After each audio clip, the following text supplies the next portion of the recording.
What up? Welcome back to another video, guys. Today we got something very, very special for you. I'm here with the coolest white guy I know, Jerry. So you guys seen Jerry on previous rides before, on a lot of my group rides. He always comes along, so Jerry's a pretty cool guy, so that's why he's here today. Another reason why he's here today is because he's very, very knowledgeable of the company Harley Davidson, and I especially wanted to have this conversation, this specific discussion with him, being that he's been riding for how many years now? 32 on the street. And how many Harley Davidsons have you had? 30. Okay, so with that being said, we're gonna roll the intro and get into the video. Let's go.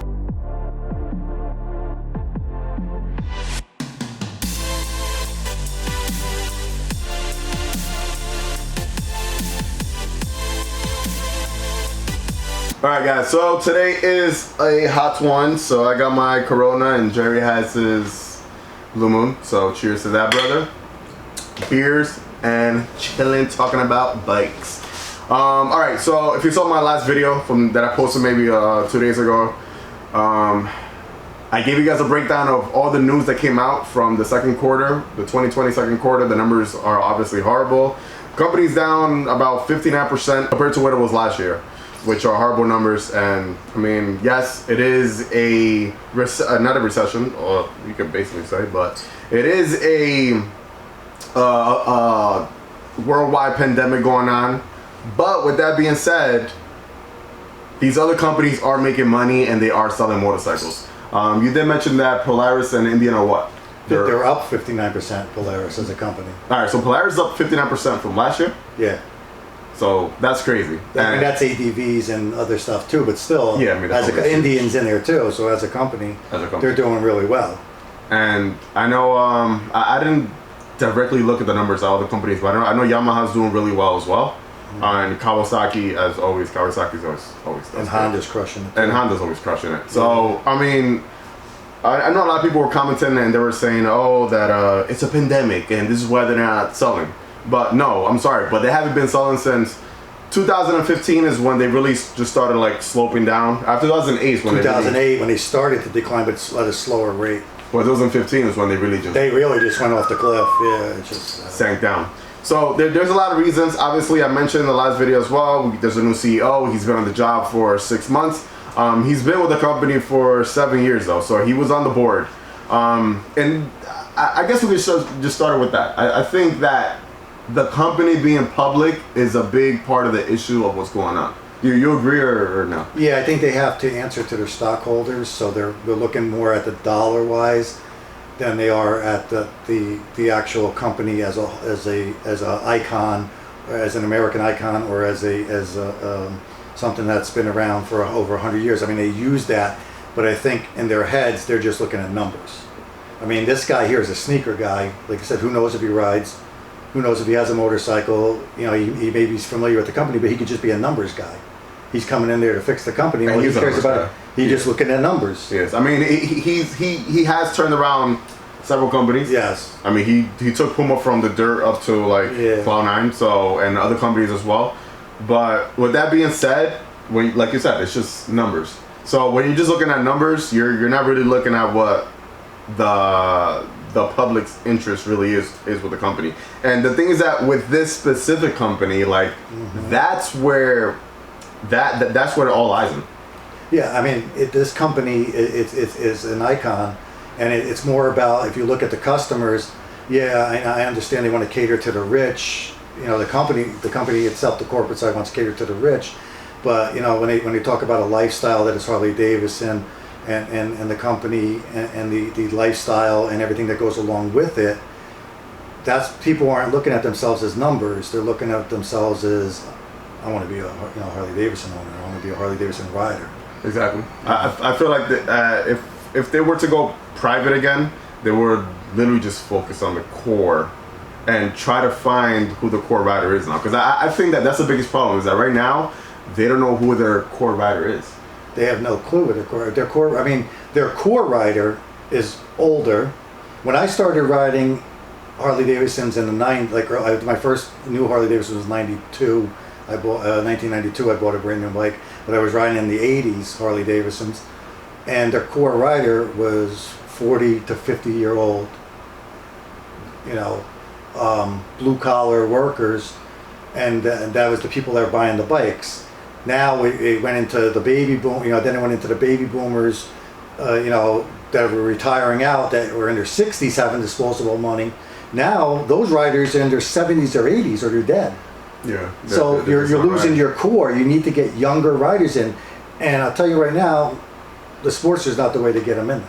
I don't think so. I think we're past the Sportster phase already, where the Sportster was attracting the new clientele, but that particular person, the shopper that was looking for the Sportster 10 years ago, there is no customer looking for the Sportster anymore. Yes, the only reason they choose it is because it's the cheapest. It's the cheapest price. Yeah, that's it. But at 10,000, it's not even 9,000 because you have to add in all the dealer fees and all the other stuff. So minimum 883 Sportster, you're talking at least 10 G's out the door or more. I got mine for $9,600. Well, I guess at the time you were probably fortunate. Now you try to get one for $9,600, a brand new one, you're not going to get it. Yeah. I mean, I think what they did with that, what the hell was it called? The Freedom Promise. The Freedom Promise. I think that was genius. That was. Ride the bike for a year. When I started riding at high school, one of my good friends bought a brand new 1986 Harley Davidson. Mm-hmm. It was $39.95.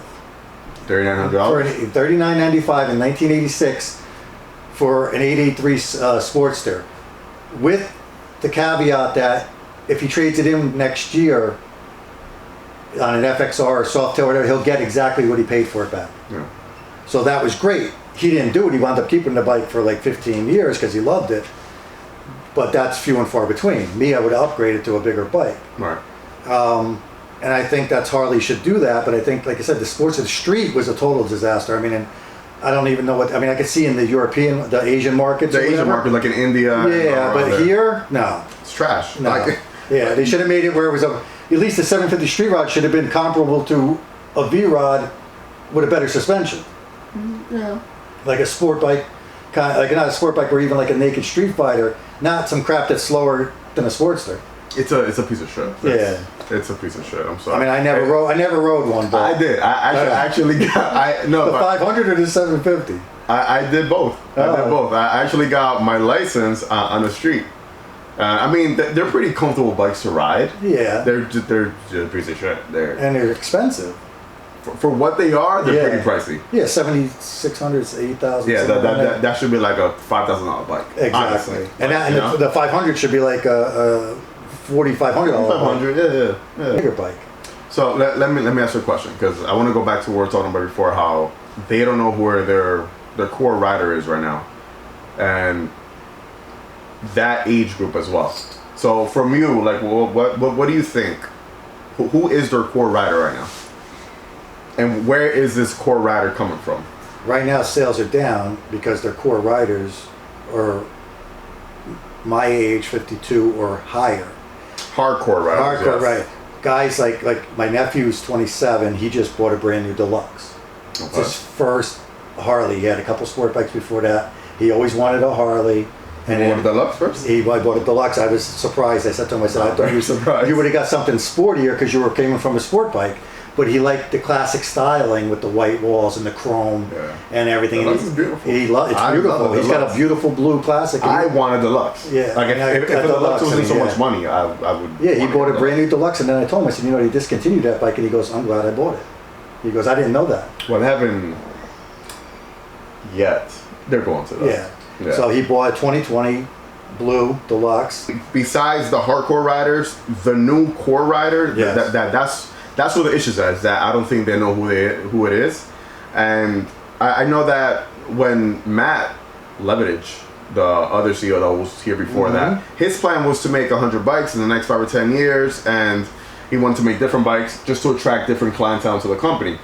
I think it was a good idea halfway, and then halfway was like a little bit too extravagant. It was too much. Yeah. I think it was a good choice trying to bring in the Bronx, which is the naked bike. I agree. The Panamera I like. I'm interested. I'm not an ADV type guy. I'm not either, but 145 horsepower. And to me, and I'll say it, I don't care who has a BMW or a KTM. That Harley Davidson, if it comes out, because it's probably not come out anymore, would have been the most beautiful ATV bike there is. Like, it's a gorgeous design. It was beautiful. I think what killed that bike, and in typical Harley fashion, company-wide, pricing. If they priced it too high, if they priced it below 20,000, I'm thinking, like, even if you put it out like 17, 18, and then you charge for the bags and all the other stuff, and then you push it over 20,000 with that, then that's fine, you know. But to come in at 20-something thousand to start, like, you know, nobody's giving prices. That's another thing. I mean, the prices aren't out yet, but we it's safe to say that the price we're going to be probably crazy. Yeah, $24,000, which is nuts. I'm thinking maybe a little more. I'm thinking for the Pan America, I was thinking maybe 25. It's Harley. Here's a perfect example. Look what they did with the Livewire, $30,000. Yeah. If that bike was $20,000 or the price of your lowrider S right there, I'd be riding one right now. A lot of people would have. But I mean, there's like a lot to give and to go there, because I mean, I can see why they went so high. It's the same model that Tesla brought out when they made the first car. It was like, all right, well, this is the first one. If it sells, we got to price it at this point because we need to make the money for the designs, everything else. So if this sells, then okay, then we can make some cheaper ones. So I can see why they went that way. They didn't sell. It's not selling though. They're not selling. They're not selling at all. My dealers they were taking pre-orders to go. You got one or two. You always got the one or two rich guys that come into the dealership and buy the first one of everything. I think that FXDR is like by far outsold the Livewire, and that's. I'm sorry for you guys riding FXDRs. I hate that bike. It's ugly. We know who the core rider is, but the new core rider, that's something that they got to sit down and find out who it is. Me, I'm 33. You're well over your 52. 52. Yeah. So I'm not ashamed to say. It's a big age gap right there. So obviously, but look at this for an example. If we were sport bike riders, we'd all be in our younger ages. But I'm 52. You're 32. We got other guys we ride with that are in their 30s and 20s. Yeah. You know, that all ride, and we all share one thing in common: Harley Davidson. Love the Harley Davidson. Love the riding Harley Davidson. That's the beautiful thing about this company, though. It's like, all right, for example, you are this 52-year-old white dude, and I'm this 33-year-old Spanish dude. Yeah. And we become pretty good friends, if I may say. Yeah. Right? I agree. And we, anytime we hang out, we go out riding, and we'll spend the whole time talking about bikes and talking about different personal stuff and just life in general and everything like that. But we were able to do this because of this company, you know, because you ride that Harley, not so much the company, the brand. The brand. The Harley Davidson. The bike. You ride an awesome bike, and I ride an awesome bike. We're both basically infatuated with this brand that brought us together. Now, this is the reason why I make these videos, is because I just want to, make awareness, and I don't. As much shit as I talk about the company all the time, I don't want the company to fail. I want the company to succeed and obviously go way above that, bigger than it has begun before. But, the awareness needs to be there, and people need to come out more motovloggers need to come out and talk more about this and give more ideas, because believe it or not, these people do look at some videos online and they do want to hear what we have to say and what we want. So the more of us bring out these ideas and we come together and we start talking about everything and what we want, I think the more they'll start listening to us. Like I said before, like my big thing with the company right now is that they should be focusing more on influencers. I have some people in my comments saying, "No, you're stupid, blah blah." Why? No, it's just the way, day and age right now. Influencers is the way to promote your company, and that it's just. There's no other way right now. It's just influencers. Like I said, I mentioned in my last video, like I'm not that big, but I know tons of people that already have sent me pictures. They send me pictures all the time. They're like, hey, listen, because of you, I bought this A83. Because of you, I bought this Lowrider S. Because of you, like, thank you for helping me so much. I made my decision. And that's just me, and I have 10,000 subscribers. So imagine these other YouTubers that have 200,000, 300,000, 500,000. Yeah. It's a lot. It's a good way. So I don't know if they could maybe somehow work something out, bring a few influencers in. I'm not saying give a bike out, but but even at that, I mean, I'll throw a couple of names out there or whatever. You got guys like Shade Tree Surgeon has Burt's Barracuda, the dealership, sponsoring him to long-term test a Road King. He brought the Road King back. They're putting a big motor in at 131, and he's going to get. Right now they gave him a Heritage as a loaner long-term, and then he's going to bring the Heritage back and get the 131 Road King back and do a long-term. I think that's fantastic. Yeah. Now you got a guy out there. I mean, I don't know how big he is as far as his followers or whatever. I mean, I think he's like 30, 40,000, maybe more. No, he's up he's there. Oh, he's 130 Yeah, something he's thousand. up there Yeah, now. that's right. I'm sorry, I get people confused sometimes. So 130 something thousand or whatever. And I watch his stuff, and I watch Blockhead stuff, and I even watch some females like Her Two Wheels, and they're talking about Harley Davidson. You don't need to be riding like Her Two Wheels. She doesn't ride a brand new Harley Davidson. I think it's like She rides a used Dyna, but she rides, and she does a lot, and a lot of women follow her, and a lot of men follow her. Yeah. And even like groups like the Leaders and stuff like that. You got all these groups you're following. I would rather watch that and look at somebody's opinion, like John Maxwell or somebody who worked for Harley Davidson, who gives videos, and you do ride videos, and even like somebody like Adam Sandoval who's riding around the country or whatever, doing good stuff. Then watch somebody like their thing is, we made a partnership with Jason Momoa. Jason Momoa, okay, Aquaman, all right, his movies are good. Oh, did you see what he did to the bike? The last bike they gave him? Spray painted it. Like, first of all, when they gave away all those bikes to those some of those rich entitled assholes, not all of them, some of those guys were rich entitled assholes. Basically, you pissed me off as a Harley owner. Exactly. You pissed me off. I'm like, why should I give you? Why? I'm giving you my money, and I don't make a ton of money. I do okay. And I'm giving you, 30,000, 20,000 or whatever for a bike. I mean, sometimes I finance, sometimes I don't. Luckily, I own everything I got now. I don't have anything financed.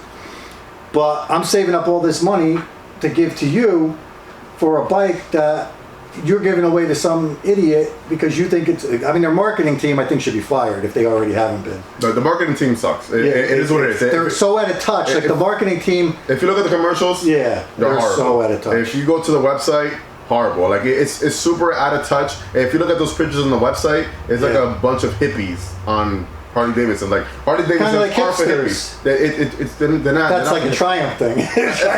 not to insult the Triumph guys, but exactly. But we know a lot of hipsters. Yeah.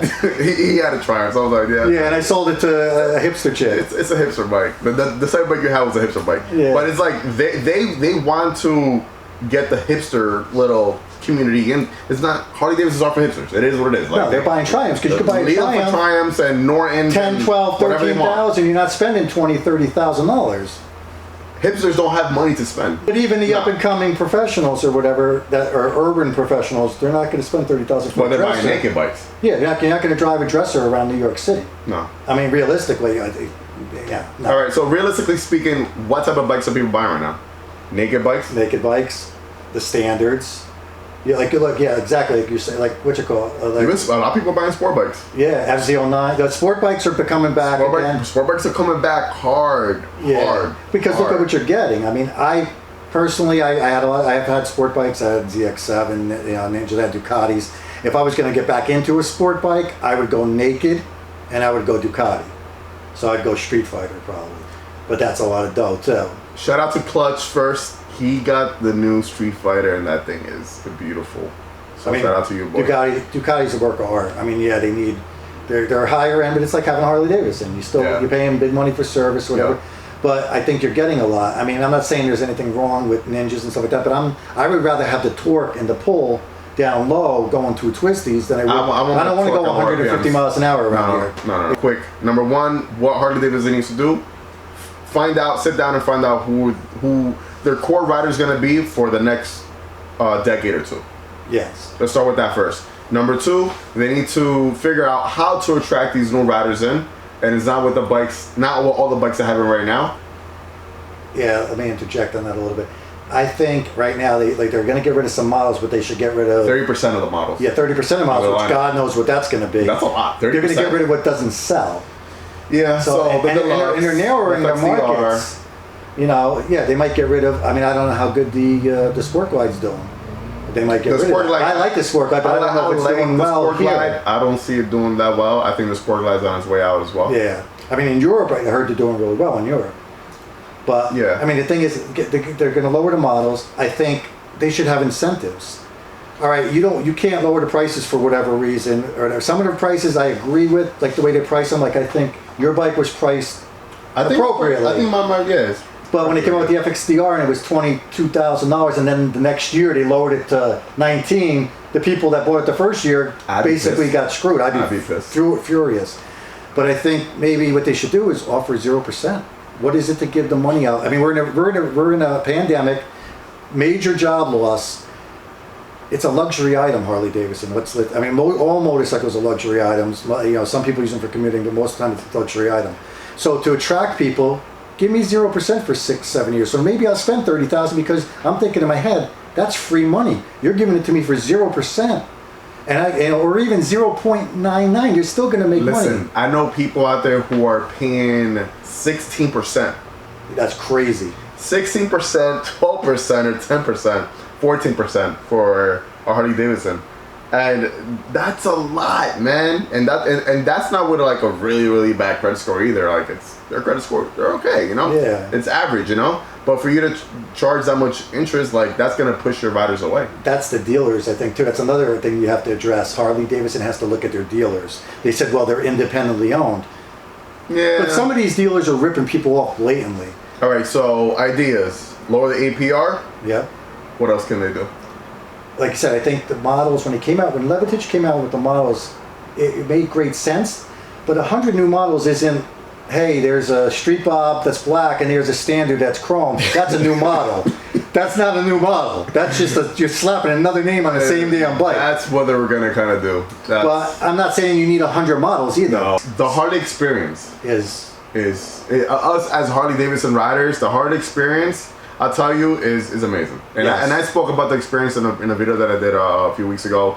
The Harley experience is amazing for any riders who want to get into the company. Like, hey, listen, it's an amazing experience to be around the company, around other Harley Davidson riders, and just to experience everything that the company provides.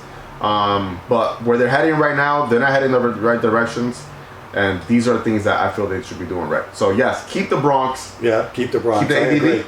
I say keep the ADV, but it's all about pricing. Those two bikes can be killed just like the Livewire. The Livewire fell flat on its face because they came in too high. They should. I understand their thinking with the Tesla, or whatever. But you're Harley Davidson. You don't need to follow Tesla. Yeah, exactly. You're your own brand. You're your own icon. And if you, it might be America's oldest. Its oldest continuous motorcycle.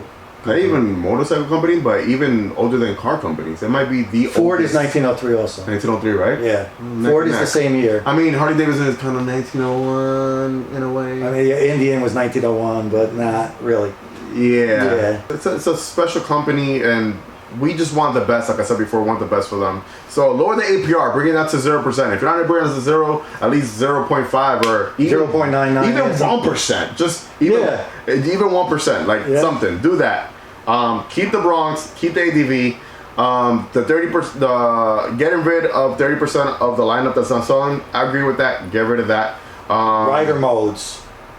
Different rider modes. Yeah, that was awesome. I'm super pissed off that my $20,000 bike didn't bring cruise control, and the old Lowrider S did. Yeah. So I'm pretty pissed about that. It's like a $400 option, but still, why you got to pay all that money? You got to pay all this extra money when you should be getting stuff. You know, when it came out on the previous model, that makes no sense. Yes. But anyways, I'll leave that for our next video. APR. I think they need to look at their marketing and not use these rich celebrities. We really don't care about the celebrities. Keep it raw. Keep it like you said, influencers.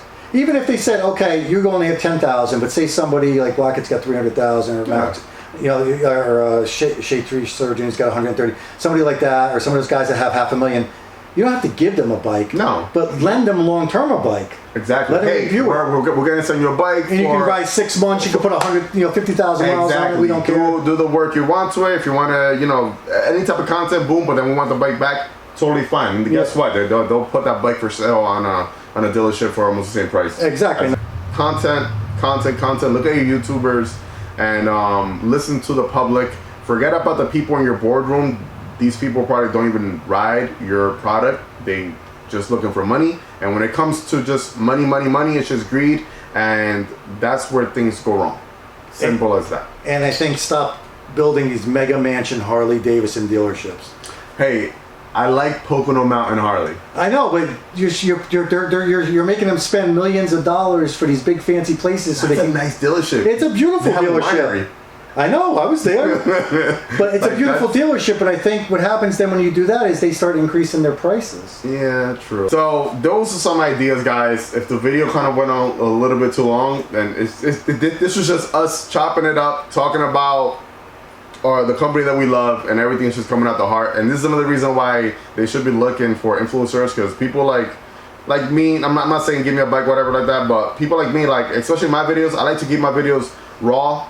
I told Jerry before he sat down, I'm like, listen, Jerry, I don't have notes, I don't have anything. This is just gonna be us talking about everything and let it come natural. Like my videos are natural. There's nothing scripted, and that's how it should be. I don't think nothing. You see all these little hippie commercials and everything. Yo, get rid of that, man. Yeah, I mean, I've been riding Harley Davidsons for 32 years now, and and I rode on the dirt before that. But for 32 years, I've been riding Harley Davidson. I've been buying brand new bikes. I own 19 brand new Harley Davidsons over the years, but it's over 32 years. It's not a cash.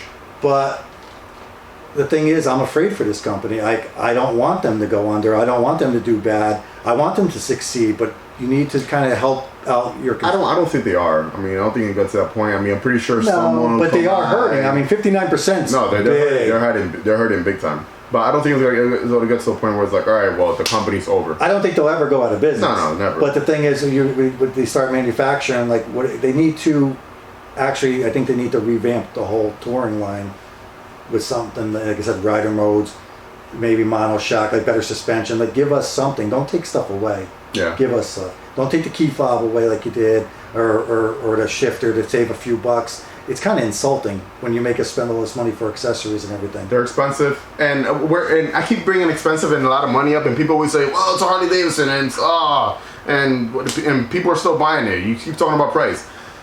Price in this day and age matters a lot. Yeah. And when you're and financing's big. Yes. Most people finance. And when you're gonna drop down a lot of money. Yeah. A lot of money, you want what you're paying for. And I'm not saying the quality sucks, because the quality for the last decade, finish is great. No, the finish is great. Like I was looking at Indian. I was gonna buy a Challenger for the last decade. Yeah, for the last decade. How has the product been? I think it's been fantastic. It's been fantastic. I mean, the motor could use a little more horsepower. Yeah. Stock. Yeah. It needs more horsepower. Yes. Stock. You can say that. I think should be at least 100 horsepower, if not more. Yeah. But off the bat, and then you can do your performance upgrades on top of that. That's fine. And this is coming from somebody who dumped a ton of money on a Stage 4 into their bike. Exactly. Which I'm very happy with, but we always want more power. Yeah. We'll leave it at that, guys. I want to know your thoughts. I want to know exactly I want to know your ideas. So what do you think they should be doing different? What do you think they went wrong in the last few years? And what do you think, what are you going to expect? Are they going to keep the new bikes that they're supposed to be dropping? Or they're not? Thank you, Jerry, for coming over. If you guys want to see more videos like this of me and Jerry just vibing and everything like that, drop the comments down below. Like I said, this is the coolest white guy I know. And we'll leave it at that, baby. Thanks for coming through, Jerry. And I'll catch you guys in the next one. Like always, ride safe and enjoy the ride, baby. Peace.